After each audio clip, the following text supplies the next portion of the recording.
You are listening to the Julie Parker Practice Success Podcast, where you discover management insights and strategies for a successful dental practice. There are also interviews with key people in the industry who have advice and services to help you and your team achieve great success. Welcome to this week's episode of the Julie Parker Practice Success Podcast. And with this episode, I've actually taken the audio from one of the lunch and learns of the club.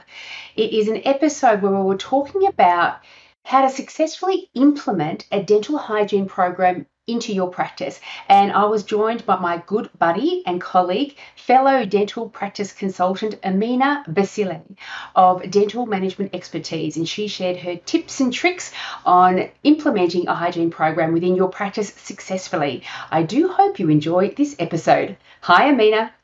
Hi, Julie. Hi, everyone. Thank you so much for coming on this episode. I've had limited experience working with hygiene programs, as when I had my practice in the practices that I worked in prior to having my own practice, none of them had a hygienist, but you have been well versed in this area, haven't you, Ameena? Yeah, I've been working with hygienists maybe for about 25 years and I love it. I love it. So, as you just heard, last time we spoke about the benefits of having a hygiene program for dental practices. One, financially, it makes great sense for the practice. Number two, it makes great sense for the patient because they're getting a more detailed experience. So the cleaning normally takes a bit longer, but also they're getting a whole bunch of oral hygiene instruction and maintenance going on there as well. The third benefit is that the hygienist and the dentist can be really working together to identify things that need to be done for that patient's oral health and giving them the amount of education and information they need to have a high case acceptance rate. Have I missed out on any of the benefits that a practice can have? I think generally you've covered it. I think the key point for me is it allows the practice to offer dentistry to its patients in a comprehensive way. There's no other way to do it comprehensively, in my view. You know, it enables the dentist to have more time with the patients, to do the higher end stuff, to do more thorough examinations and so forth. And it allows the hygienist to treat the patients in a more comprehensive manner and educate them. And I think it results in a patient base of better oral hygiene, better compliance, better case acceptance. And I think the outcomes for both the practice and the patient, you know, are much, much better. And when we're talking about the kind of practices that should get a hygienist in place, are there any, I imagine if a practice is starting from scratch and they're just trying to fill their books, maybe delay getting a hygienist until a little bit later, or would you say no, jump in straight away with a hygienist? Look, Julie, it's a tricky one. And I think particularly given the current times we're in, I'm a bit more conservative with my approach. So the practices that have opened, you know, over the course of the pandemic, I've guided them to just start on their own. And once we got that rolling, then they've implemented a hygienist. So I've got one practice that maybe was practicing for about 10 months. Their doors were open for 10 months and then they were ready for a hygienist. And the transition was fine. And in the meantime, she had the funds to keep the practice going. So particularly at this time, where things are so uncertain everywhere, it's probably the conservative approach is good for practitioner and for us because it's times we've never experienced before. Yeah, and they're going on for longer than we had expected as well. Yeah. And so when would you say a dental practice is ready for a hygienist?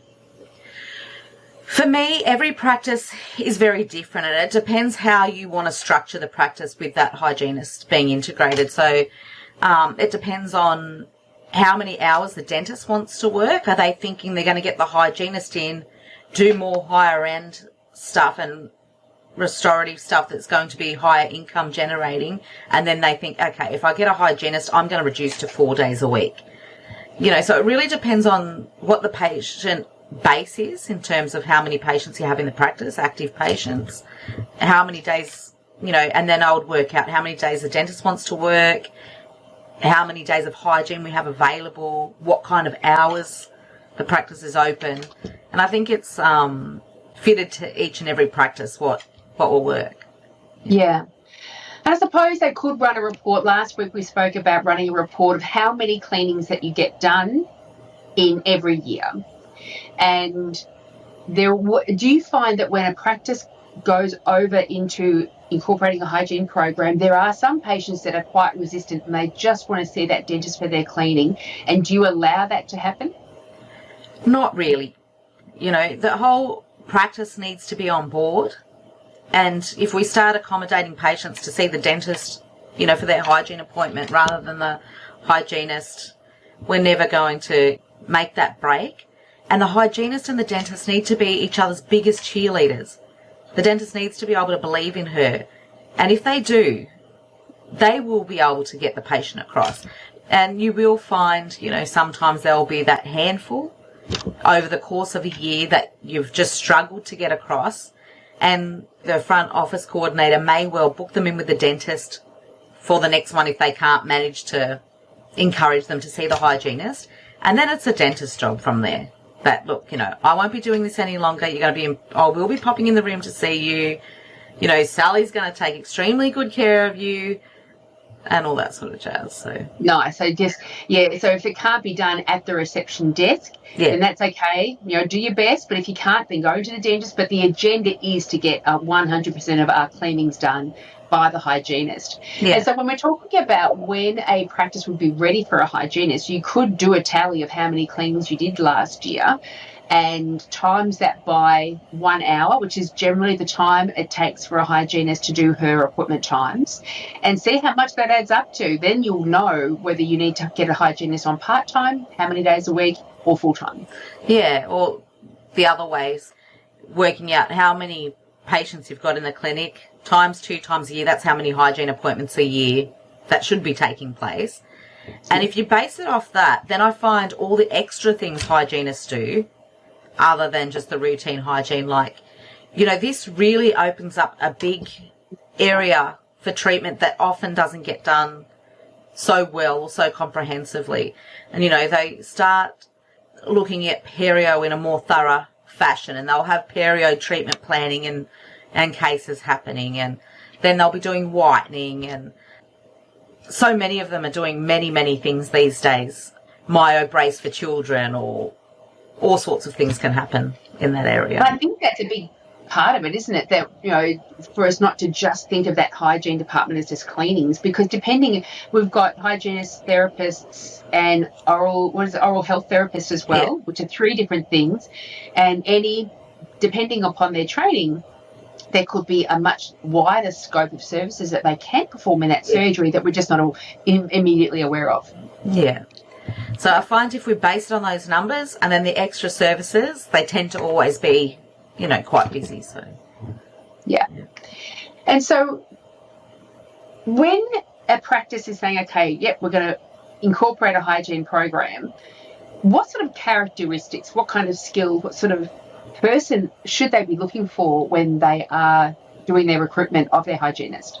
I think the ideal hygienist has such a mixture of strengths and skill sets. They are a really good communicator and educator. They're a good clinician. They're business savvy. They know how to market, you know, especially internal marketing. They are really such an important part of the practice, and the dentist's right-hand man, really. And I always find that the dentists often learn just as much from the hygienist as what the hygienist learns from them, because they've got different skills to offer each other. Yeah. And the dentists within the practice itself and the hygienist, they need to be able to build a very dynamic and healthy rapport with one another, because they will be working closely with one another. Yeah, it's so important. Yeah, they really have to have each other's back all the time. Yeah. And I had the thought that would it be a good idea to actually advertise for a very experienced hygienist and then be able to hand over a bit of the trust to that new staff member to actually create this department themselves to make sure that it's successful because they've done it all before? I think really for a new hygiene department, you need someone experienced to get it up and running, to train the staff how it all works, get everybody on the same page. If you can get somebody who's well experienced in that field, it's going to make it run so much better, get you off on the right foot, and get everybody engaged in the right manner from day one. Yeah, definitely. So getting everybody engaged from day one, we've got two groups of people that need to be engaged. One are all the other team members, and the other group are the patients themselves. First of all, let's look at the team. How would you get the team all on board with the same goal, on that path to bringing a hygienist department into the practice? It's just education, educating them about the benefits and how much better it's going to be for the patients, how much better it's going to be for the practice, the profitability side of it, the opportunities it creates for them. There'll be new roles in the practice. Perhaps if you've got a couple of hygienists, then there'll be a space for a hygiene coordinator perhaps, and there's learning for them about different things. I find a lot of the time, staff are quite hesitant about these new things because we're often so busy and we think, oh, another thing the dentist wants me to do. Another thing. But if we educate them properly and we make that process enjoyable, I find once a hygienist is there, they get super excited. I know I'm working with a practice at the moment, and they're a bit hesitant in the beginning, some of the staff, but they love it. It's like the most important thing in the practice to them now. And in the last couple of weeks, they've also bought airflow. So it's their new toy and everyone's ecstatic. Yeah. That airflow practice that I work with have recently brought a hygienist on board, and she's brought the airflow, and that's become the selling feature of the hygiene department. Yeah. All of a sudden you're experiencing a hygiene visit that is so gentle and pleasant to go through in comparison to what it's been in the past. And the patients are coming out. I sit there with the receptionist at the front desk, and they're coming out saying, oh, that was just magnificent. And so it becomes the selling point. Yeah, and I think they've just had so much interest and so much excitement amongst the staff and patients with the airflow. Everybody's raving about it, and which leads us down a path of so many exciting things that are happening in the world of hygiene at the moment that you and I both know about, that leads to testing bacteria and things like that. That's a whole new avenue to go down, but certainly there's some really exciting things to investigate. So I guess if anyone's interested, be sure to contact Julie or myself if you want to know more about that. Yeah, and I will provide the link in the Lunch and Learn for the podcast episode where I had Sue Rosalind from Hygiene Hackers on, talking about some of the stuff that has been happening. So do listen to that. And, obviously if you need to have a hygiene department established in your practice, Ameena is absolutely the one to contact. So all of her details are going to be in the Lunch and Learn as well. So the resistance that we naturally put up whenever we are doing anything new, faced with any kind of change, to just accept that as the leaders of the practice, just accept that there is going to be resistance and support it with as much education and guidance as possible. Get the whole group involved in the implementation process as well, because if people are involved in the decisions, in that decision-making process, they are so much more open to then rolling out this change because they feel like they've got some sense of control over it. Because the resistance to change is all about the unknowns. I just don't know the unknowns, and that freaks me out a little bit. Whereas if you're involved in the decision-making process, you feel like you've got control over the unknowns to a certain degree, and it can really help alleviate that resistance to change. I think it's just human nature, Julie, that we don't like being told what to do as humans. Oh, yeah. I still don't like Especially you and I. However, if someone asks you to be part of something, it feels like a privilege, almost. Yeah, absolutely. That's a really great point. That's right. Don't tell people what to do. Ask them to be involved in it. Yeah. Because I can't believe the amount of resistance I feel come up in my body the minute anyone tells me what to do. It's to a point where I've got to be really mindful about it and go, no, accept it all with grace. Oh, it's a great idea. Yes. I often forget about this little thing when I'm dealing with my husband, but anyway. Yeah. Now, in regards to getting the patients on board, what's been your experience of successful ways of doing that? Just tell them they have to do it. No. When they call the practice, What you do, we're really relying on the front desk person to be excited, to be able to have faith in the hygienist. I find one of the best ways actually to get the team to have this natural trust and excitement to be able to encourage, and also the dentist, is that the hygienist comes in and everybody has a visit with her, the staff. So they know what a hygiene visit is. They know what she's going to do, or he, I should say, and they are excited about the experience then genuinely. And when we're genuinely excited about a person or a service or a product, it's a natural thing to want to tell everybody about it. So I think this is an important thing to happen in the early stages of recruitment, so the staff can confidently tell them, and then it'll just be natural. That Mr. Smith, you're going to love Jane. She cleaned my teeth last week. And that's a good idea to get them to have that hygiene visit so they can actually just espouse all of the wonderful benefits of seeing this hygienist. Then it'll just happen, and they just need to encourage. And the difficult ones, that might take either a phone call from the dentist maybe, or appoint them with the dentist first time round if you really have to.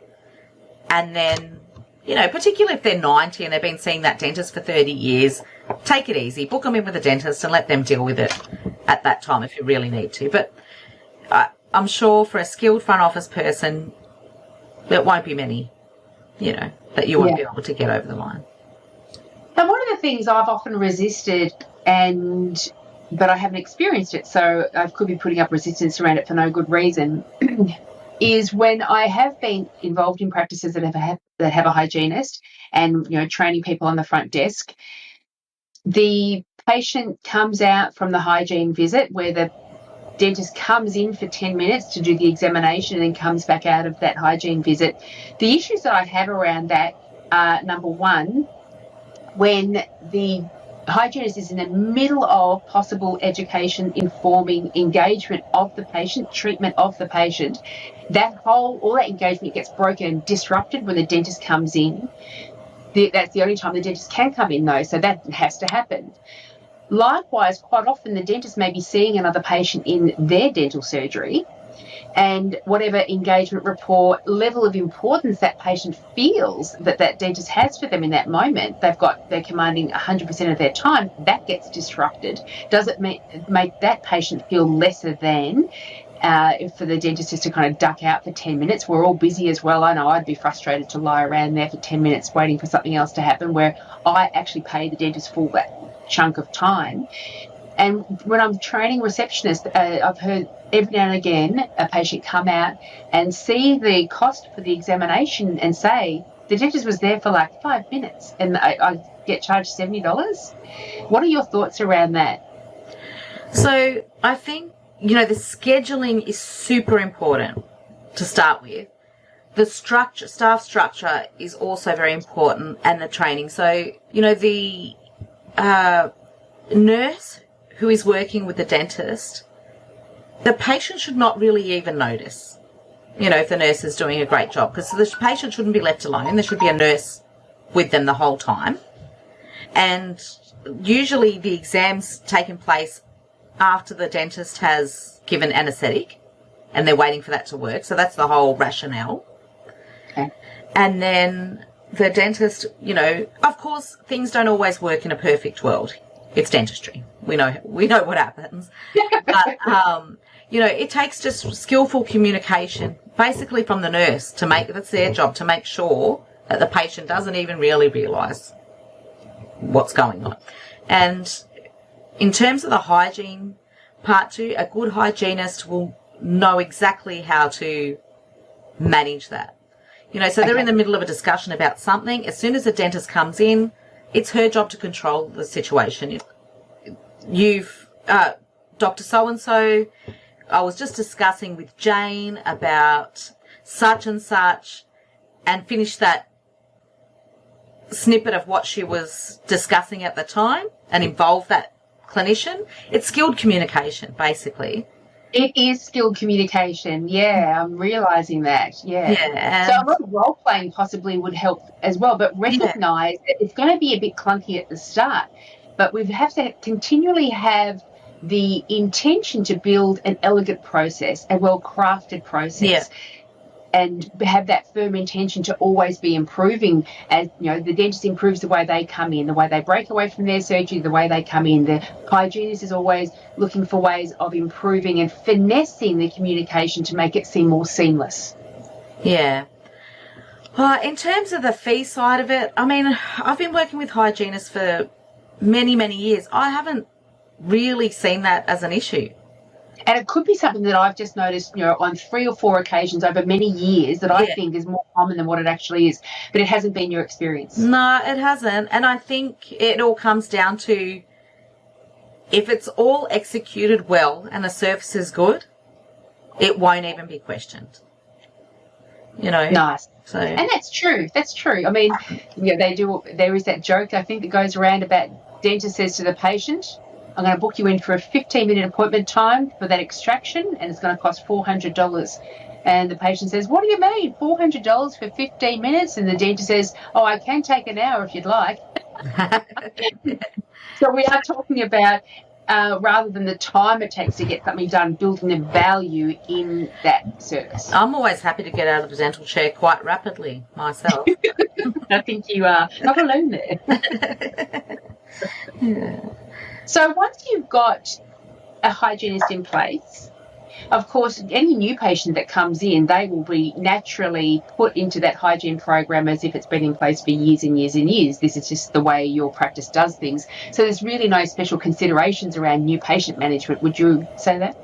No, the only thing I highly encourage is that the dentist still may have, you know, they might have had a 50 or 60-minute appointment to do an exam and a clean previously.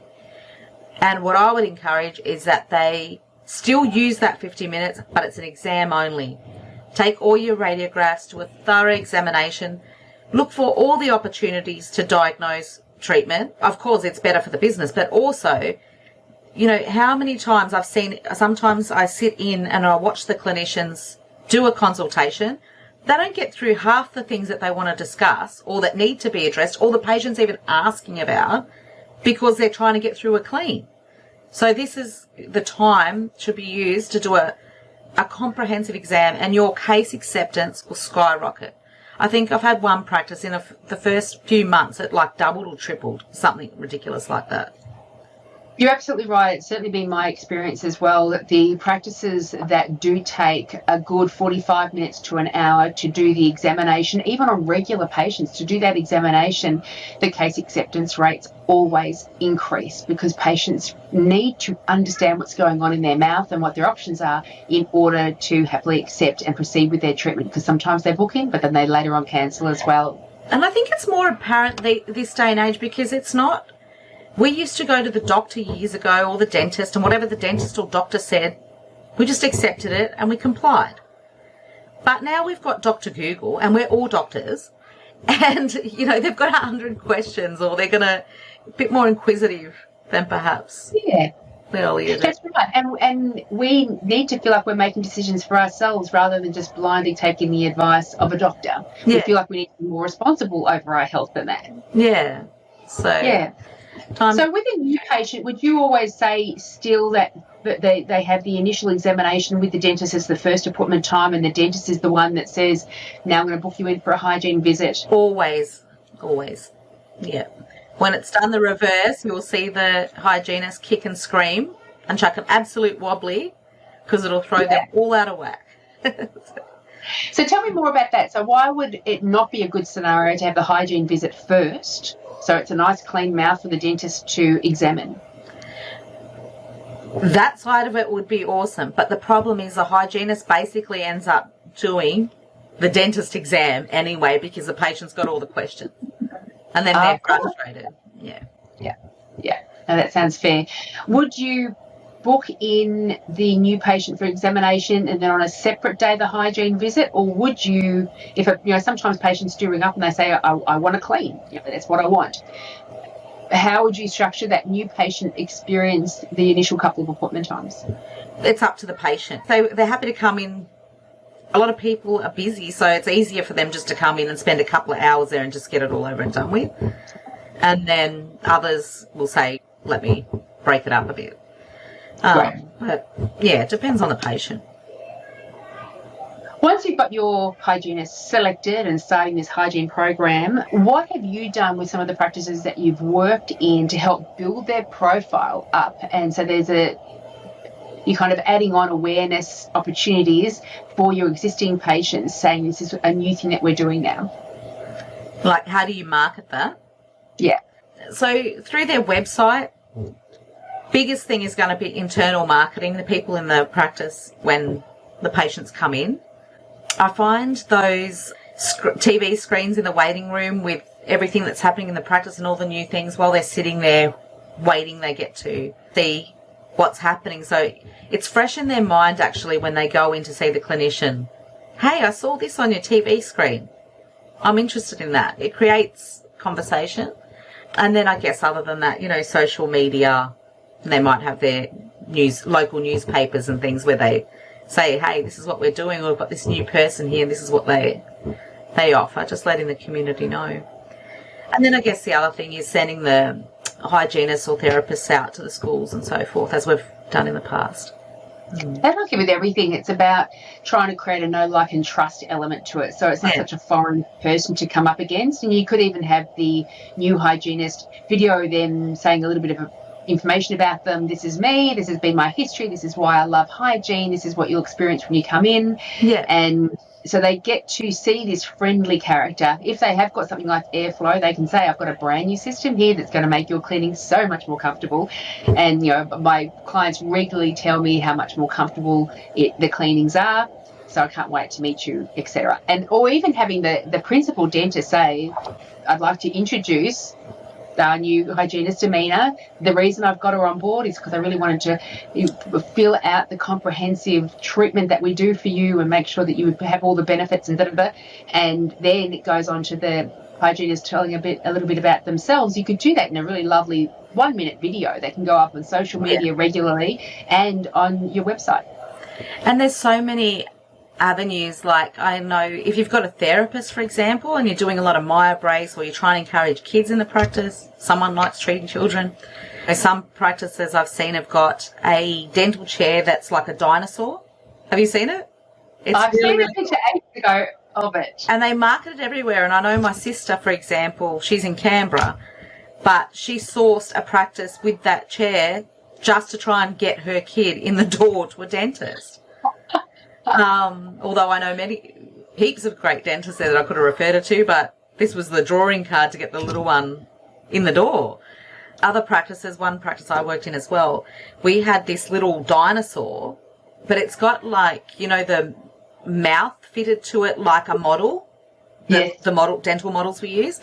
So the girls would take that out to the schools and they'd use that for their brushing demonstrations and so forth. The kids become attached to this thing. And then they'd go home to their parents and say, we want to go to the dentist so we can see Dino, the dinosaur. And I think it's worth looking at other dental practices in other countries as well, their Facebook pages, and see what other people are doing to help build a fun, caring, thoughtful awareness. This is what we provide to our patients. And so patients, and I do like the idea of doing the waiting room video as well, as we know with Michael Cernick and Channel D. These are audio-free videos that are customised to your own practice, and the practices that incorporate these within their waiting rooms, the patients are going into the surgeries asking questions about what they've just seen.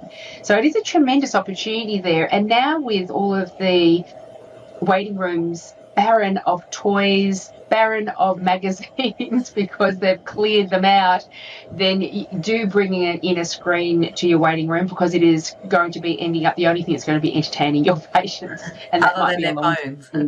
Other than their phones, that's exactly right. Is there anything else that you think is important to mention around a hygiene program?